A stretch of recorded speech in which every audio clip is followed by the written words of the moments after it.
Estudiamos para todo, para ser abogados, para ser actrices, pero nunca para comprar vivienda. ¿Cómo? Conociendo los derechos y los deberes que tenemos como consumidores de vivienda en Colombia.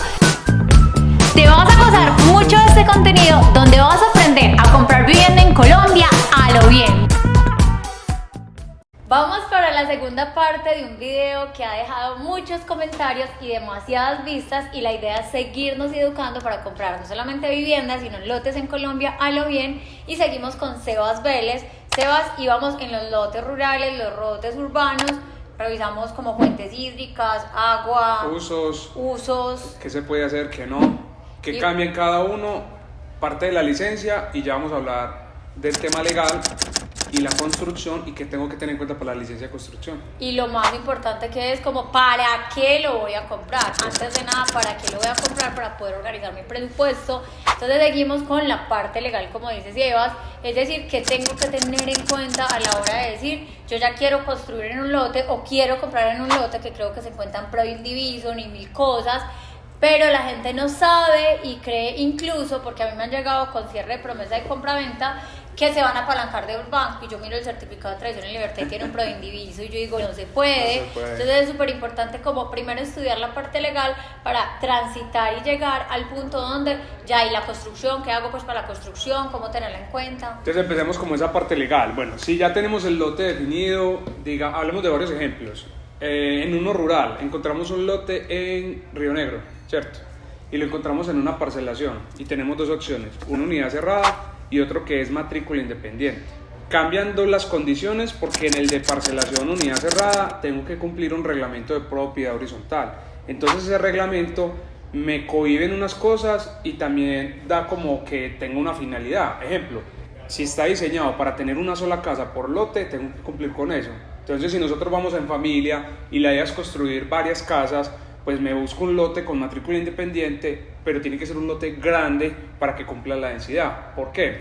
Porque si en ese lote que tiene matrícula independiente, la norma me dice, solo puedes hacer una casa cada 2.500 metros cuadrados y el lote mide 3.000, no podría ser la segunda. Para hacer las dos casas, si vamos en familia, tenemos que tener un lote de 5.000 metros cuadrados. Entonces ahí va otra tercera condición, que es el tema de proindiviso. ¿Qué es el proindiviso? Es básicamente un porcentaje que se tiene sobre la matrícula de mayor extensión. Digamos, Mabel y yo y otra persona somos hermanos y tenemos una sucesión porque falleció pues nuestros padres, tenemos una herencia y vamos a quedar con un predio. Y entre los tres vamos a dividir el predio en el 33.33%, pero no vamos a tener una matrícula independiente para desarrollar porque es un porcentaje que quedó en la matrícula. Diferente a si cada uno queda con una matrícula independiente. Pero aquí lo que pasa es que la misma torta está dividida. Entonces la gente me dice como, Mabel, poneme una hipoteca. ¿Cómo la pongo una hipoteca? Es que la hipoteca es una sábana que tapa toda la cama, no la tapa parcialmente. No, haga la forma. No, es que jurídicamente no se puede poner una hipoteca parcial porque la hipoteca es total a todo el bien inmueble, y si hay otros propietarios, el otro propietario va a decir, ¿y por qué demonios a mí me va a hipotecar mi parte? Entonces cuando se van a comprar y hay un pro indiviso, tienen que tener súper presente que si van a vender, cómo van a vender luego, si compran de contado, si hay otras personas y dicen no, a esta persona no le venda, o no hagamos esto, y es poner de acuerdo a muchas personas para el uso del lote o para la decisión que tomen ellos. Exacto, entonces mira que ese tema del tercer tipo de lote se puede volver un inconveniente a futuro porque es una inversión que en realidad no va a ser tan tangible y que va a valorizar. O sea, tener un proindiviso, a mucha gente le gusta y mucha gente lo hace, pero no se puede hipotecar, o sea, no puedes hacer crédito, y tercero, no puedes tener licencia de construcción, porque si alguien te vende por indiviso o es porque está subdividiendo sobre un área menor a la permitida según la normativa de ese uso del suelo, entonces ahí te toca hacer la construcción sin permiso. Y comprar o vender una propiedad sin licencia en estos momentos pues no es buen negocio, porque es un activo que va a quedar estancado en el tiempo. Te toca esperar 5 o 6 años para un reconocimiento como tal de vivienda.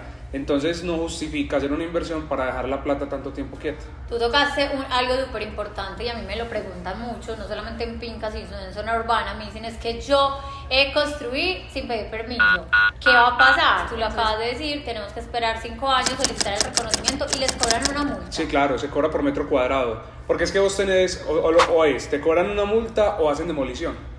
¿Por qué? Porque si no construiste y no cumpliste la normativa igualmente de la NRS 10, que es por ejemplo la norma de sismo resistencia, entonces ahí es donde dice, no, esa propiedad hay que demolerla porque no está cumpliendo las condiciones de ingeniería necesarias para que resista ante un sismo, ante cualquier tipo de desastre natural. Y cuando la quieren vender, pues no tienen matrícula, no tienen escrituras y por ende no tiene el valor comercial que ustedes pretenden que tenga. Así esté en la mejor zona, porque esto me ha pasado. Y dicen, pero es que está tan linda y da tan buen precio. Y yo, pues claro, pero no te están vendiendo nada porque jurídicamente no hay nada. Exacto. Entonces eso es súper importante. Si van a empezar a hacerlo bien. ¿Qué más nos falta de la parte legal? No, de la parte legal nos faltaría un tema y es, ya revisamos básicamente si es matrícula independiente, si es proindiviso, si es en unidad residencial, si es en lote urbano. Pues uno cuando compra en el lote urbano, lo normal que se da es, o un desarrollador o constructor compra una casa para quedar con el lote, hace la demolición de la casa y construye un edificio. Entonces uno ahí revisa en curaduría la normativa, ¿cierto? Y obviamente que permita el plan de ordenamiento esa mixtura para lo que yo quiero hacer. O sea, yo no puedo pretender de que toda casa que yo quiera hacer para demoler y construir un proyecto, creo que lo voy a tener para hacer un edificio de 20 pisos. No, eso se limita. Y hay otro tema muy importante, Mabel. Mucha gente no lo sabe, pero la aeronáutica civil también limita. Porque vos tenés unos topes de altura y, por ejemplo, en Laureles están unas cotas máximas donde ellos revisan y te dan el aval y la carta donde dice hasta qué límite puedes llegar de altura en esa zona. Entonces, Laureles, por ejemplo, tiene esa limitación. Poblado, obviamente, es mucho más alto porque no hay tanta frecuencia de aviones, pero hay un tema pues, que hay que tener muy en cuenta al momento de desarrollar en urbano, ¿cierto? Porque hay un aeropuerto cerca. Ya en lo rural y en lo urbano también es revisar el certificado de tradición y libertad. Entonces, ¿yo qué documento solicito normalmente cuando voy a comprar un lote? Yo pido certificado de tradición y libertad, ficha catastral, porque es la ficha que me da toda la parte de cómo está el lote en un polígono, entonces cómo está definido, cómo va ese lindero y me da las características. Entonces él dice exactamente cuánto es el área en metros cuadrados, en hectáreas. Si tiene una casa, la describe dentro de la ficha catastral. Porque catastro, por ejemplo, departamental, que es el que maneja diferentes municipios más pequeños, es el que se encarga de entregar esta información. Ya municipios más grandes como Medellín, Río Negro, vos vas a catastro municipal y te entregan la ficha. Y cuando vas a hacer escritura también te la piden, porque es la forma de garantizar de que ese predio realmente es tuyo. Entonces está certificado de tradición de libertad, ficha catastral, escritura. Entonces yo qué reviso entre el certificado y la escritura. Primero, si tiene una hipoteca. Segundo, la tradición, de quién ha sido ese predio. Ejemplo. Eso es súper importante. Sí, total, eso es lo principal que uno tiene que mirar y eso no es difícil. O sea, es llegar y uno en el certificado mira las anotaciones. Entonces dice anotación 1, escritura número tal, del año tal, y te dice a nombre de quién, para quién y cuál fue la condición. Una venta, una compraventa, una hipoteca, por ejemplo una afectación, una donación, afectación a vivienda familiar, que eso es un tema muy importante de cuándo se puede afectar a una vivienda familiar, que eso después lo hablamos. Con el certificado yo reviso si la persona que ha estado, aparece en las cédulas, qué tradición tiene esa propiedad y pues obviamente el abogado cuando haga un estudio de títulos va a revisar toda esa documentación y va a decir, venga, esta propiedad tiene una buena tradición o esta propiedad tiene un problema porque fue demandada, fue embargada. Entonces mira que eso es muy importante y el estudio de títulos hacerlo con un abogado inmobiliario, porque hay que ser muy claros, o sea, no todos los abogados saben de derecho inmobiliario y eso es un error muy, muy grande. Y ellos se meten y en realidad no saben, y que no es que es mi primo, yo, pero o sea, yo también sé de créditos, pero mi especialidad es vivienda, entonces Total. a mí me dicen, y de CDTs, y yo, pues yo lo que les voy a decir de CDTs es lo que yo en mi vida he implementado porque no es mi especialidad. Como la gente me ve de banca, cree que soy banca en general y faltaría yo a la verdad y a mi ética diciendo eso. Zapatero a tu zapato. O sea, sí. Yo he tenido mucho problema con muchos abogados y creo que eso es uno de los temas que en el sector de nosotros de venta y comercialización impide mucho que la gente quite esos miedos porque se asesoran de un abogado civil. cuando el derecho inmobiliario está enfocado es en realmente revisar la compraventa, las condiciones de entrega de la propiedad, todo el tema de la escritura realmente cómo está. Por ejemplo, si usted va a comprar una propiedad y hay que levantar una hipoteca, es muy diferente cuando es hipoteca de un banco a cuando es de un tercero, porque el tercero uno no tiene control de que vaya y firme al momento de la escritura, mientras que de banco es hacer el levantamiento, entra uno directamente a firmar con el banco, está uno más tranquilo, por así decirlo, en una compraventa. Pero hay un error muy grande y es, no todos los abogados aplican para hacer asesoría en derecho inmobiliario, a modo de consejo y por experiencia. Porque este mundo es demasiado amplio y es mucho de la tradición que se lleva en cada departamento, cada municipio, y esa tradición de alguna forma se convierte en derecho y se debe de respetar. Así es. Entonces mira, Mabel, que ella resumí como una parte desde lo legal que está involucrando el tema de esos documentos que yo solicito. Por ejemplo, si la propiedad está nueva y no tiene todavía el predial con la propiedad, entonces uno paga predial por lote. ¿Qué tengo que hacer yo? Solicitar la licencia de construcción. Ahí va un cuarto documento. Con la licencia de construcción yo ya puedo radicar en el municipio para que me hagan un reconocimiento, hagan la actualización catastral y obviamente va a pagar más impuestos. Y eso tengo que ajustarlo con la declaración de renta también. Hay algo que se llama el certificado de ocupación. Si yo voy a hacer una finca solo para vivir, como aquí en Manuel, debo de solicitar ese certificado de ocupación para que el certificado de tradición y libertad me lo dé. El de ocupación, de ese no, en este momento. Pero ese de ocupación estaría enfocado en qué? Normalmente cuando hacen un edificio un edificio grande hay que tener un certificado de ocupación. En una finca también. No, en una finca no. En una finca no hay que tenerlo. No, y por eso me quedó el vacío, porque estaba pensando en la casa campestre, pero no, sí, en la finca no hay que tenerlo. Pues, a mí yo algún día quisiera vivir en el campo y yo contigo he aprendido un montón de cosas a tener en cuenta para no cometer errores. Sí, no, en ese certificado no. ¿Sabes que están solicitando en estos momentos que empezó la ley desde este año para firmar escrituras en venta? Sí, eso es súper importante, abran las antenas. Él me lo había contado, cuéntele a él. Ya están pidiendo un certificado de deudores en... se me va lo de los papás. Exacto. O sea, cuando uno no les da comida a los hijos, que lo ponen como... ¿Cómo se llama la palabra específica? Los que no pagan la cuota alimentaria, pero no sé cómo se llama cuando lo reportan a uno en data crédito, entonces sí, como que le piden... Si alguien está reportado en cuota alimentaria y aparece ahí, no puede firmar escrituras. Eso es como desde marzo de este año, porque con Seba nos conocemos desde marzo y mi memoria... Entonces eso es muy bueno, pues a ver, hablemos de algo muy honesto, pues es bueno porque eso es frenar a ese tipo de personas que tienen problemas de pareja y que no están cumpliendo con la cuota alimentaria de los niños. Pues el gobierno los está frenando ahí porque hay que tener en cuenta pues que para firmar una propiedad ese documento lo están solicitando. Y otro tema muy importante, Mabel, dentro de los documentos es todo el tema de qué áreas están dentro de la escritura, pues que se hicieron en la escritura y qué áreas quedaron como anexos, porque si no están como anexos te toca legalizarlos también. Sí, eso es súper importante porque luego vienen y le venden como, no sé, 100 metros cuadrados y le dicen a la persona y uno revisa los documentos y no hay 50. ¿Y qué pasa en el crédito? Los deberían de legalizar, ese proceso de legalización es muy costoso, entonces encarece el proceso de compra. Porque no, pues el banco cómo va a desembolsarse jurídicamente dice que 50 metros cuadrados y el inmueble dice que vale 1.000 millones de pesos, pero 50 metros cuadrados solo vale 500, el banco no va a arriesgar su platica y eso pasa muchísimo. Sí. En edificios no, pero cuando son ese tipo de casas o casas normales de barrio pasa porque la gente es súper graciosa y el que era el jardín lo cierran como parqueadero, no piden permiso en curaduría. Cuando el perito va, pues ve como unas condiciones diferentes y dice aquí hay que legalizar o es concepto desfavorable para nosotros. Sí. Vamos para algo que les inquieta demasiado, que es el proceso de construcción. No solamente es tener en cuenta como el presupuesto a la hora de construir, que es súper importante. Normalmente uno ve muchas obras que son buenas, que están bien ubicadas y se quedan a media asta. Y es porque no calcularon bien y no hicieron el costeo, lo que él decía, por ejemplo, de Astorga. Probablemente el proyecto visualmente se vea súper bien, se vea como muy visionario, pero si hacen números financieramente no es viable porque no da. Entonces ahí es cuando uno se voltea y dice, aquí no. Entonces, para construir antes de empezar el proceso de construcción, ¿qué hay que tener en cuenta? Lo primero, hablemos desde un lote urbano, ¿cierto? Y ya vamos a lo rural. Desde el urbano es la proyección y la destinación que yo le vaya a dar. Si es para construir un proyecto residencial, pues yo lo primero que hago es un estudio de mercado.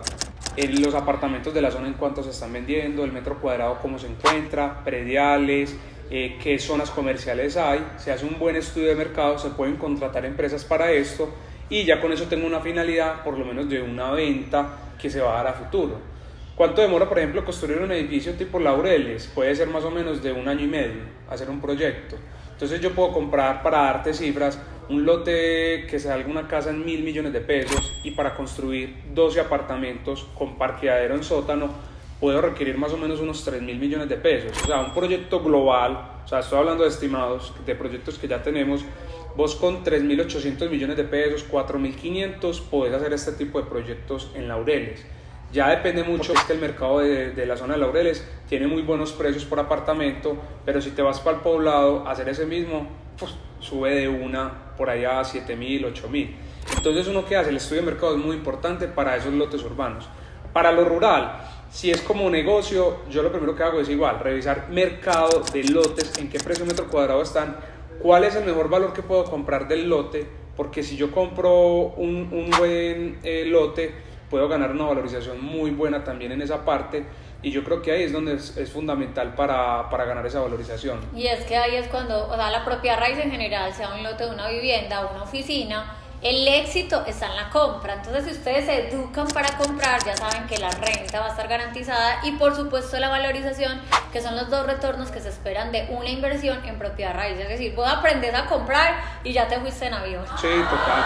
Entonces, ¿qué hay que tener en cuenta? Para la construcción móvil específicamente, la construcción en zona campestre, uno tiene que tener un presupuesto previo. Entonces, si contratas un maestro de obra, pues él te va a dar una cotización a todo costo, que es que vos firmas un contrato con él y te dice, la casa vale 500 millones de pesos, y él tiene que responder por la casa.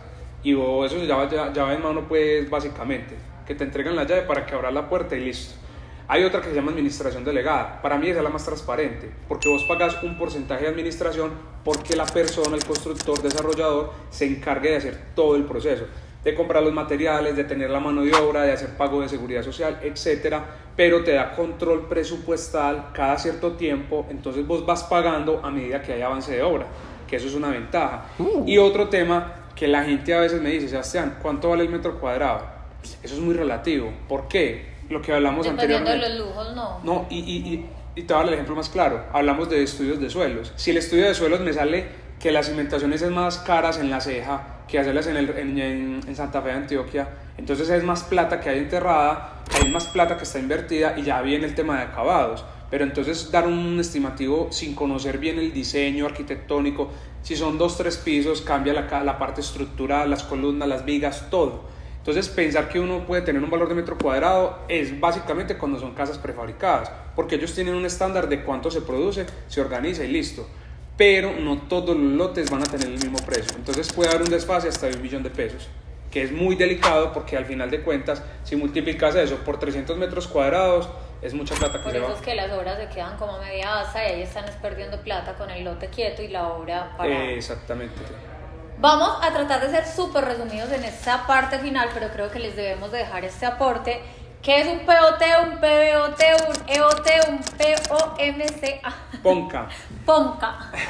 Bueno, o sea, como que, ¿qué es eso? Porque la gente cree que el mismo ente regula todo. Entonces me hablan de POT en una finca y uno como no, en una finca no es POT. Bueno, entonces, POT, que es Plan de Ordenamiento Territorial, es a partir de ciudades que tienen más de 100.000 habitantes. Entonces ese es tipo Medellín, que tenemos ya un POT.